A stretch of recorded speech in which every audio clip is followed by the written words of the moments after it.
Hi guys, I'm Mark and I'm an oyster boy and I'm here filming for once in the Brutility room. Now, I don't really often film in here for a couple of reasons. One, it's quite small and cramped. Two, it's very warm a lot of the time in here. And three, for some reason when I turn the lights on, it makes the camera flicker, so I don't often show this room very much. But anyway, it is line cleaning day and I just wanted to have a quick run through about how I clean my lines or how you could clean your lines if you've got a home bar set up and you want to keep everything nice and fresh. I haven't kept things particularly fresh. I've not really used the home bar for a while, and the beer that's in these lines has probably been sat in there for, I'm gonna say, maybe 5 weeks or 6 weeks without the chiller being on, so I'm satisfied that it will be pretty minging in there. So I'm going to run through what you need to clean your lines if you've got a home bar set up. Now, if you were using Sankey kegs and you had this as a commercial bar setup, you probably will need to go and buy a cleaner bottle, or you could use a 5-litre pump bottle with cleaning fluid in it. But because I've got kegs already, I'm going to use the corny keg setup as my vessel to hold the cleaning solution. So if you're going to replicate this method, the things that you will need are a corny keg. I've got a mini one here, so this is 9.5 litres. It's pretty much filled to the top with water. You're going to need some kind of line cleaner. I've got the Clean Pro purple beer line cleaner, which I think I picked up from Macro some years ago. Bottle will last you forever though, so other purple line cleaners are available. I know you can get them online at places like the Malt Miller and Brew Keg Tap, I think, and various other places. You're going to need something to measure out your line cleaner. I've just got a little trial jar, so I'm going to need about 100 mils of that. If you've got more than one line on your system, I would recommend just doing something like this. This is just a disconnect attached to a line splitter, and that means I can just run it through both taps at the same time. It's less faffing around putting connections on and off. And lastly, you're going to need some kind of container to catch whatever comes out, all of the gauzy beer stuff that comes out of the line. So, first thing for me to do is to, I think, just get my line cleaner measured out. Like I say, I'm going to need about 100 mil. Well, it's 75 to, sorry, is it 50 to 100 mil? Let me have a look. This one says 50 to 75 mil per 5 litres, and there's 9 litres in there. So I'm just going to use 100-ish millilitres, maybe a little touch over. I'm probably going to spill it everywhere. Yeah. All over the worktop. That's fine, we can clean that off.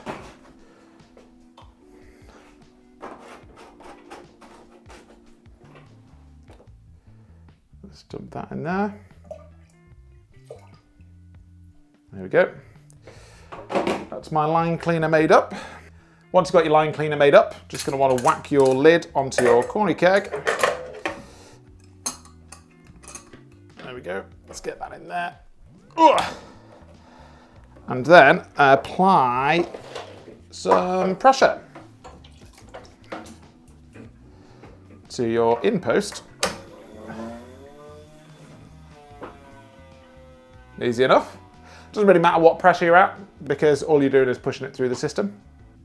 So now I've put the gas on, I've just moved the keg out of the way so I can show you what I'm going to do with this. So these are my 2 beer lines, obviously left for the left tap, right for the right tap. And I'll show you the system that I use in a minute. But I need to now disconnect these 2 disconnects and add this onto there instead, so it makes my life easier. What you want to do before you do that is you want to just open the tap and let the pressure out the lines, and do that for both. Because if you don't, when you take these disconnects off, beer will just fly out of the end, and that's not what you want. I mean, there's still a potential that could happen, but it is unlikely. So, pressure should be out the lines there.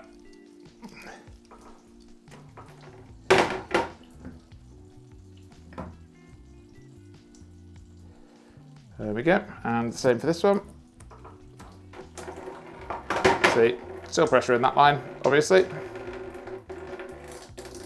And that does stink.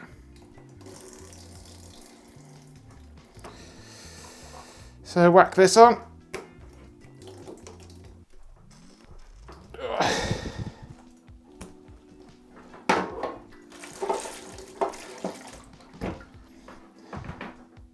Okay, so now that I've cleaned the beer off my hands, I'm going to take this, which will feed to both taps, and I'm going to attach it to the beer outline on this keg. And as you can see, as that starts to pressure up, it's going to start pushing against there. And when I open the taps, it will start to flush this beer out the lines. Now, the way that purple beer lines cleaner works is it's purple when it's clean, and it's like a horrible greeny colour when it's not. So I will shift this keg down here. I will get this little box here. Pop that under there. And what you want to do is you want to run this through the taps until it comes out purple. And then once it comes out purple, you leave it for 10 minutes, come back and just keep repeating the process until it's constantly purple, and then we'll rinse it with water.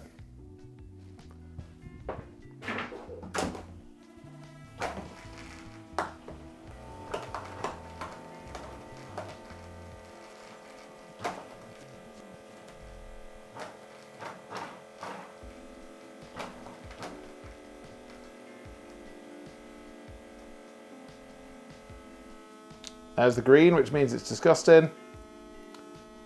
There it is coming out purple. And we'll leave it there.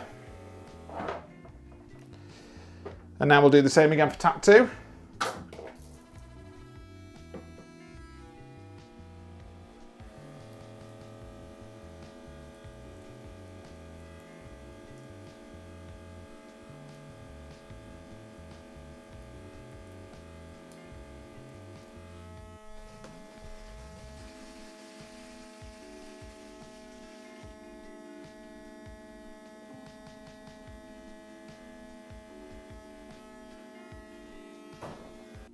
So now we're going to leave that for 10 minutes and come back, run it through again and see how the lines are looking.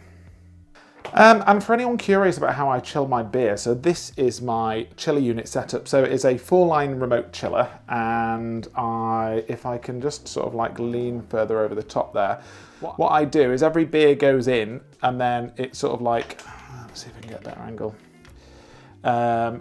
It'll go in here.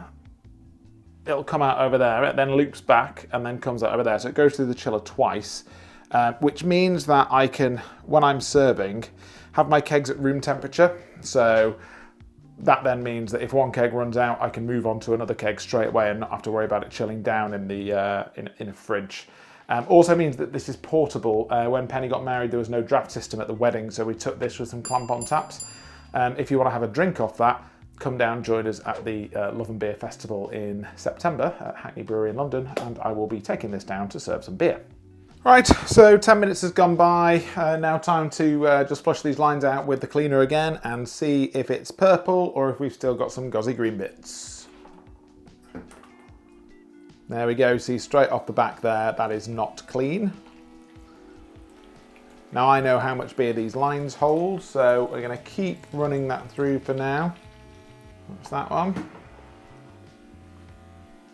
And then we'll do line number 2. Yeah. Again, we can see that's not clean, at least in some sections.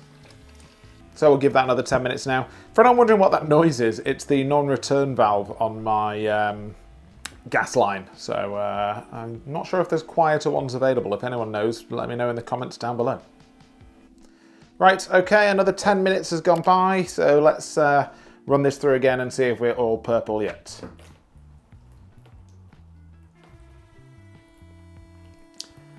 Again, apologise for the weird squeaky noise. But we are looking pretty good on line number 1. I'm going to say that's all purple. And now on to line 2.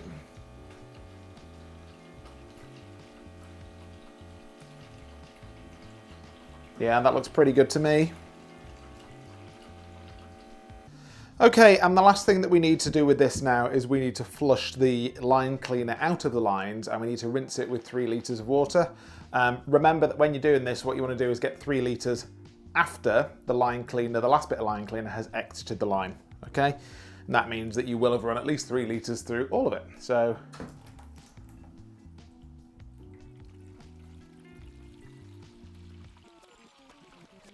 Okay. Same again for this one. And what I'm doing now is I'm just clearing the line cleaner out, and then what I'll do is I'll use a jug to measure 3 litres of water from each one to make sure that I've actually flushed them properly. There we go. They're both out.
Right, so that's it. Lines are all thoroughly clean now. I might have mentioned it earlier, but I can't quite remember. A lot of people buy additional tools to clean their lines, like the pump bottles that are specifically made for line cleaning. You get a Sankey or Grundy connector or whatever to go with it. Or they'll buy, they'll buy these hand pump bottles to save money on CO2. I mean, what I would say was something like this: CO2 is cheap. You should be able to just, hook it up to a corny keg and do it that way. If CO2 in your area is expensive, obviously go and buy other things, but any job that you can do with the tools that you've already got available to you is probably the best way and the cheapest way all around to do it. So yeah, I hope the video has been useful. I will do another video on just owning one of these chillers in itself. There's massive pros and cons to owning one or two of these, as some people have got. So I will throw together a video about that, and then you can have a look and see if it's for you. But anyway, catch you on the next one, guys. Oysters out.